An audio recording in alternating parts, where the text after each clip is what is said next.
आपके पापा कल रात को आए थे मेरे पास। जी सर। मुझे 20-25 साल से जानते हैं। जी सर। वो बहुत परेशान थे तेरी वजह से। वो कह रहे थे तू आधी बोतल शराब रोज पी जाता है, ये सच है? सच है। अच्छा, तो अब मेरी बात सुनो।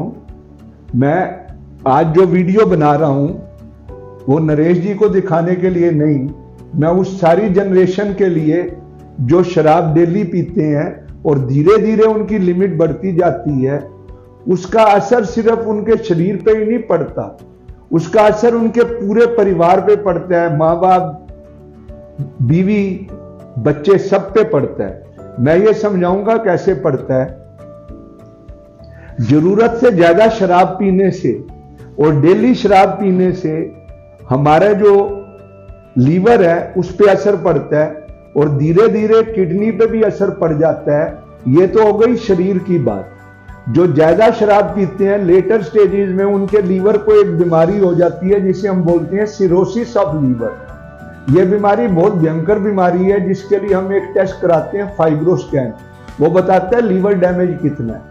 और अगर पेट में पानी भर जाए और एक टेस्ट होता है लीवर का प्रोथ्रोम्बिन, वो बिगड़ जाए तो उसे हम डीकंपनसेटेड सीएलडी भी कहते हैं। डीकंपनसेटेड सीएलडी का मतलब है कि दवाइयां काम छोड़ देती हैं और लीवर दवाइयों के सहारे से भी नहीं चल पा रहा।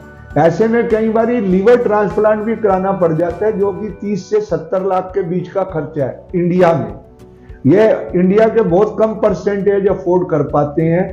तो अब ये मैं बताऊंगा शराब पीने से डेली क्या होता है।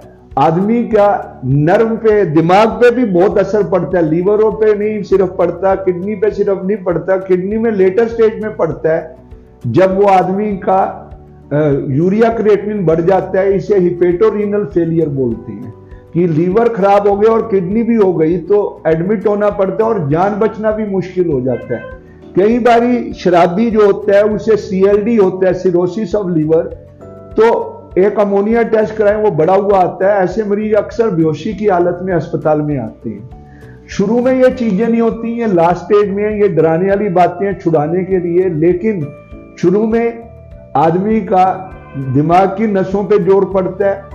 शराब पीने के बाद नींद प्रॉपर नहीं आती, शरीर थका थका रहता है, हाथ की उंगलियां वगैरह कांपती हैं और रिएक्शन टाइम स्लो हो जाता है। जैसे गाड़ी की ब्रेक मारनी है, लेट मार दी तो एक्सीडेंट होने का डर रहता है। ये सारे न्यूरोजेनिक प्रॉब्लम्स हैं।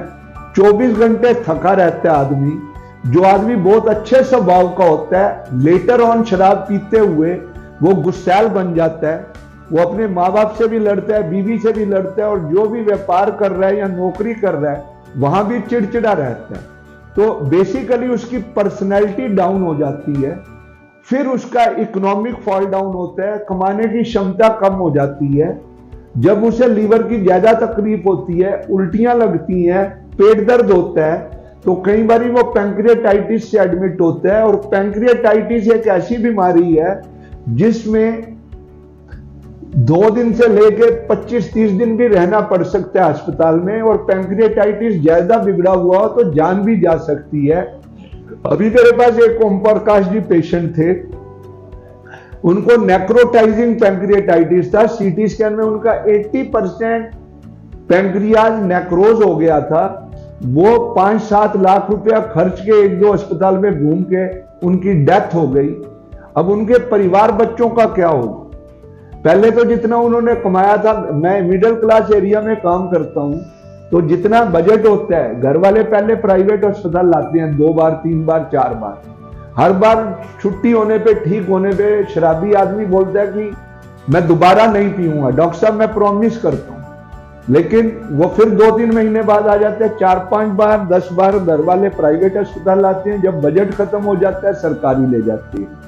तो वहां पे ऐसे लोग जो हैं अपने परिवार का नाश कर जाते हैं। तो वो तो खुद चले जाते हैं, पीछे बीवी बच्चे, माँ बाप का क्या होता है उन्हें कोई फर्क नहीं पड़ता क्योंकि वो देख नहीं पा रहे। लेकिन वो जो भुगतते हैं, प्राइवेट स्कूल वाले बच्चे सरकारी में आ जाते हैं, जो गाड़ी में दवाई लेने आते थे रिक्शा में आते हैं या पैदल आते हैं। और बीवी उनकी या माँ बाप कहते हैं जी हमारा वो कमाने वाला रहा नहीं। हमारे को दवाई की फीस अपनी मत लो और डिस्काउंट दवाइयों पे दिलवा दो। तो कहां से इतनी ऊंचाई से इकोनॉमिकली वो नीचे गिरते हैं। तो मेरी सारे युवाओं से ये राय है, शराब नहीं पीनी चाहिए।